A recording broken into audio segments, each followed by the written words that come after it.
चलिए आगे बढ़ते हैं, नजर डालते हैं इस वक्त की अगली अपडेट पर। हरदा से इस वक्त जानकारी मिल रही है, कमल पटेल ने चेतावनी दी है। कृषि मंत्री कमल पटेल ने चेतावनी दी है, थाना प्रभारियों को कृषि मंत्री ने चेतावनी दी है। ये मामला ओवरलोडिंग रेत डंपरों को लेकर है और उन्होंने कहा है कि सरकार ओवरलोडिंग और ये रेत डंपर जो ले जाए जा रहे हैं वो लोड करके उसको लेकर सख्त है। सीधे तौर पर कृषि मंत्री कमल पटेल ने कहा कि ओवरलोडेड रेत डंपरों पर कार्रवाई करे, कार्रवाई में लापरवाही पर सस्पेंड होगा थाना इंचार्ज। हरदा में थाने का लोकार्पण करने कृषि मंत्री कमल पटेल पहुंचे थे। यहां उन्होंने ये तमाम बातें कही। दरअसल मध्य प्रदेश के अलग अलग जिलों में जिस तरह से ओवरलोडिंग और रेत खनन की घटनाएं लगातार एक के बाद एक दिखने को मिल रही है, उसको लेकर कृषि मंत्री कमल पटेल ने काफी सख्त रूप से पुलिस को निष्पक्ष कार्रवाई करने के लिए कहा है। बिना किसी ढिलाई के पुलिस से कार्रवाई की बात उन्होंने कही है। आइए सुनते हैं क्या कुछ कह रहे हैं। दरअसल थाने के उद्घाटन समारोह में अभी आ रहा था मुझे भी नदी के पास डंपर मिला, पंचर हो गया, खड़ा था। उसमें ऐसा लगा है 70 टन से ऊपर माल घायल हुआ है, जबकि नियम में 18 टन से ज्यादा जा नहीं सकता। कैसे निकल जाते हमारे थाने के सामने से?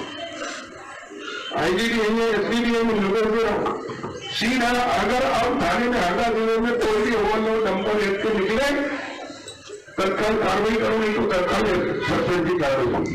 जो थाना प्रभारी जिम्मेदार होगा उसके लिए किसी भी कार्रवाई करें। जो थाना प्रभारी इसी प्रकार शाजापुर से चली आ रही गाय पकड़े तो 25-25 पकड़े करोगा के पास वो पकड़ गई, तब जाके पकड़ में आई। कैसे निकल आपकी थानों के सामने से? ड्यूटी लगाइए पुलिस की, चेक करिए नाकों के ऊपर, और जो भी निकलते करते तो कार्रवाई करिए, ताकि हमारी एक अलग छवि बने रही। जिला को कम से कम हमारा ये बने उदाहरण दे सके कि हरदा के अंदर जहां भी कहीं। और मैं तो कहा मुख्यमंत्री जी कहने वालों कि मानो अपराधी करिए, शाजापुर से चली आई, जितने थाने रास्ते में पड़े वो कैसे निकल गए, उनके खिलाफ भी कार्रवाई होनी चाहिए। इसी प्रकार जो थाने नर्मदा किनारे उनको हम निर्देश दीजिए। मैंने पहले भी जब मंत्री बना था मैंने निर्देश दिया था कलेक्टर एसपी को कि कहीं भी अवैध खनन होगा उसकी जिम्मेदारी नर्मदा हमारी जीवनदायिनी है। नर्मदा को हमने जीवित इकाई माना है।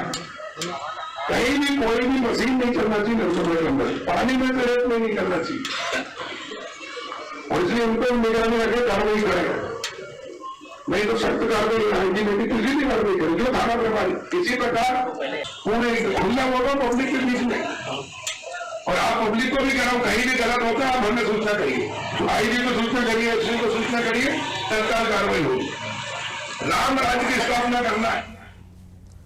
तो आप सुन रहे थे मध्य प्रदेश के कृषि मंत्री कमल पटेल को, काफी प्रैक्टिकल बात कर रहे हैं कि अगर लोडिंग लिमिट से ज्यादा हो रही है तो वहां जिस क्षेत्र से वो ट्रक गुजरेगा वहां के थाना इंचार्ज को इसके लिए जिम्मेदार माना जाएगा। अकाउंटेबिलिटी की बात कर रहे थे। हमारे साथ हमारे ब्यूरो हेड ब्रिजेश चौकसी जुड़े, उनसे बातचीत करेंगे। ब्रिजेश जी, अलग अलग मौकों पर हम देखते हैं सत्ता पक्ष के कई मंत्री और नेता बातें तो करते हैं कि अवैध रेत खनन हो रहा है, ओवरलोडिंग हो रही है, उस पर पुलिस जो है सख्त कार्रवाई करे। आज हरदा में जब लोकार्पण कार्यक्रम में कृषि मंत्री काफी प्रैक्टिकल बातें करते नजर आए, थाना इंचार्ज की अकाउंटेबिलिटी की भी बात कर रहे थे कि जिस क्षेत्र से ट्रक गुजर रहा है वहां का थाना इंचार्ज जो है वो इसके लिए जिम्मेदार माना जाए कि अगर ट्रक में ओवरलोडिंग हुई थी तो उसको क्यों नहीं रोका गया। आप किस तरह से देखते हैं इस बयान को? निश्चित तौर पर कमल पटेल अपनी साफ गोई के लिए जाने जाते हैं। वो कई मौकों पर अपनी सरकार की ही पोल खोल चुके हैं। अब वो कह रहे हैं कि कम से कम हरदा जिले को तो बेहतर कर दें, जहाँ से वो आते हैं राजनीति में, जहाँ से विधायक बने गए। उन्होंने खुद स्वीकार किया है किस तरह से थानों के सामने से अवैध मवेशियों से भरा रखा जाता है, वो पलटा जाता है, शाजापुर से यहाँ तक आया तो किसी ने उसको चेक नहीं किया। वो मिलीभगत की तरफ इशारा कर रहे हैं कि बिना थानों की और बिना पुलिस की मिलीभगत के ना तो अवैध उत्खनन होता है, ना ओवरलोडिंग होती है, ना मवेशियों का अवैध परिवहन होता है। तो वो साफ संकेत दे रहे हैं किस तरह से गठजोड़ चल रहा है अपराधियों से, रेत माफिया से, पुलिस का। इस पर कार्रवाई करने की बात कर रहे हैं। आपको याद होगा अभिषेक कि अभी वीडियो कॉन्फ्रेंस ली थी मुख्यमंत्री शिवराज सिंह चौहान ने, उन्होंने भिंड एसपी को फटकार लगाई थी, वहां जहरीली और अवैध शराब पीने से 4 लोगों की मौत हो चुकी है। मुख्यमंत्री शिवराज सिंह चौहान ने भी यही शब्द दोहराए थे कि थाने वालों की निश्चित तौर पर मिलीभगत होगी, क्योंकि बिना मिलीभगत के ऐसा संभव नहीं है कि उनको पता नहीं है कि उनके थाना क्षेत्र में क्या अवैध हो रहा है। तो इसका सीधा सीधा ये मतलब है कि आपकी मिलीभगत से चल रही है। और कमल पटेल जवाबदेही तय करने की बात कर रहे हैं। वो आईजी और एसपी से कह रहे हैं कि ऐसे थाना प्रभारियों पर कार्रवाई होनी चाहिए। कहने के बाद कार्रवाई होती है या नहीं होती है आगे की बात है, क्योंकि कमल पटेल पहली बार नहीं बोल रहे हैं, वो पहले भी इस तरह से बोल चुके हैं। खुद उनके वीडियो में जो वो सार्वजनिक मंच पे बोल रहे हैं, वो खुद स्वीकार कर रहे हैं कि पहले भी मैं निर्देश दे चुका हूं कि जिम्मेदार अधिकारियों पर कार्रवाई हो।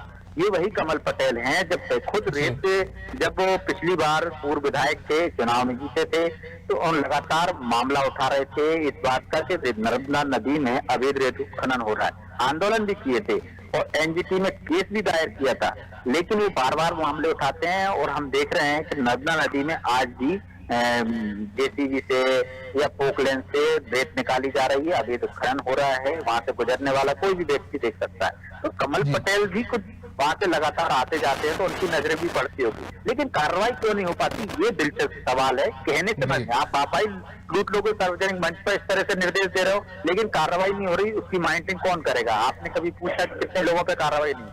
आपने खड़े होकर क्यों कार्रवाई नहीं करवाई? तो जिम्मेदारी से आप भी भाग रहे हैं, प्रशासन तक तो भाग ही रहा है। जो कार्रवाई नहीं कर रहे हैं और जो थाना प्रभारी की मिलीभगत, तो कितने लोगों पर कार्रवाई हुई? अभी तक ऐसा एक भी उदाहरण सामने नहीं आया अभी से।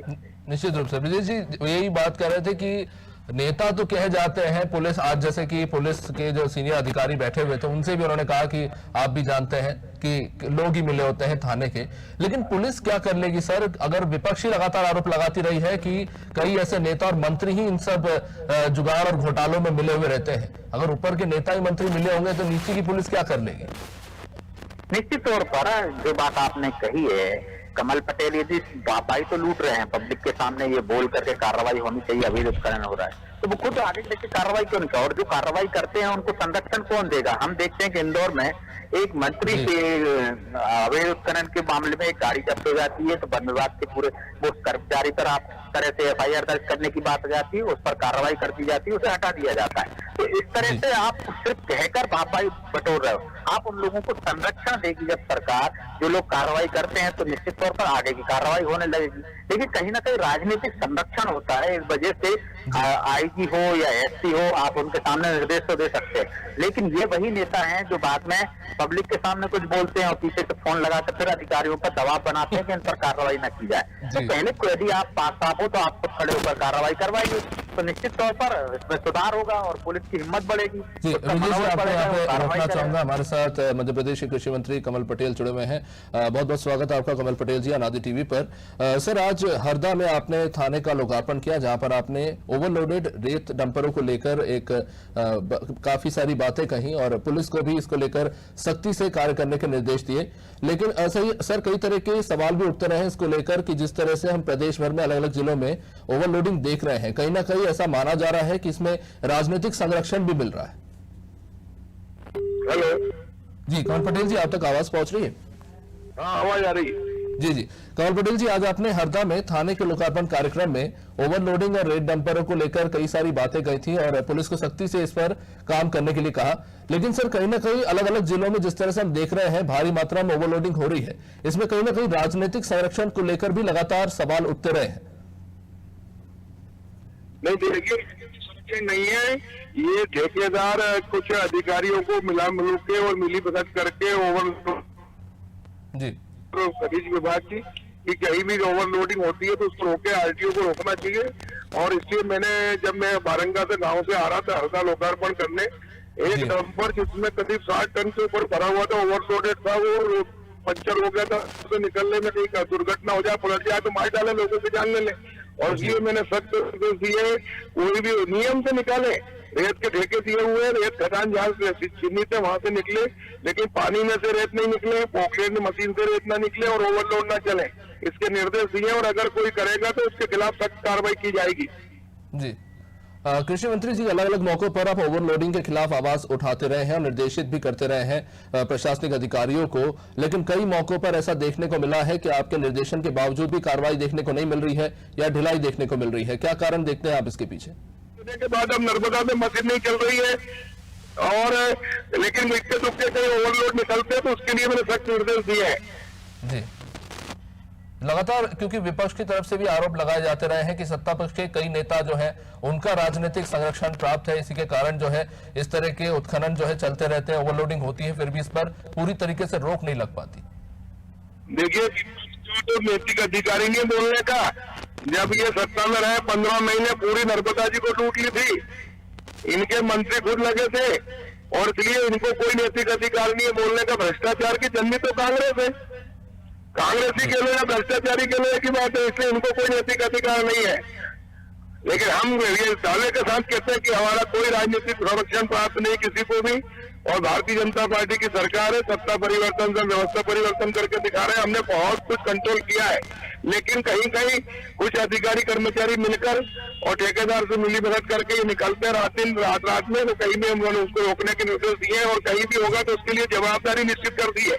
जिले के कलेक्टर एसपी को निर्देशित किया कि अगर आपके जिले में कोई गड़बड़ हुई तो उसके जिम्मेदार आप होंगे, और तो उसको नीचे निर्देश दीजिए। थाना जिस थाना क्षेत्र के अंदर होता है थाना प्रभारी, खनिज अधिकारी और तहसीलदार के ऊपर जिम्मेदारी भेज की है कि अगर कहीं मेरे को मिला कुछ हुआ तो उनके खिलाफ कार्रवाई होगी। तत्काल निलंबन के कार्य आदेश दिए, और इसलिए हमने लगभग 99% तो रोक लगा दी थी, लेकिन कहीं जा रहा है तो उसके ऊपर भी हमने कहा एक भी नहीं निकलना चाहिए। जी, बहुत बहुत शुक्रिया कमल पटेल जी अनादि टीवी के साथ जुड़ने के लिए। उम्मीद है आपने जो आज निर्देश दिए, जो शब्द आपने कहे हैं, उसका असर हमें जमीनी तौर पर भी देखने को मिले, और जिस तरह से अलग अलग क्षेत्रों में हम देख रहे हैं कि ओवरलोडिंग या जो अवैध खनन चल रहा है उस पर एक पूर्ण विराम लग सके। और इसी के साथ इस बुलेटिन में फिलहाल इतना ही। आप देखते रहिए अनादि टीवी। नमस्कार।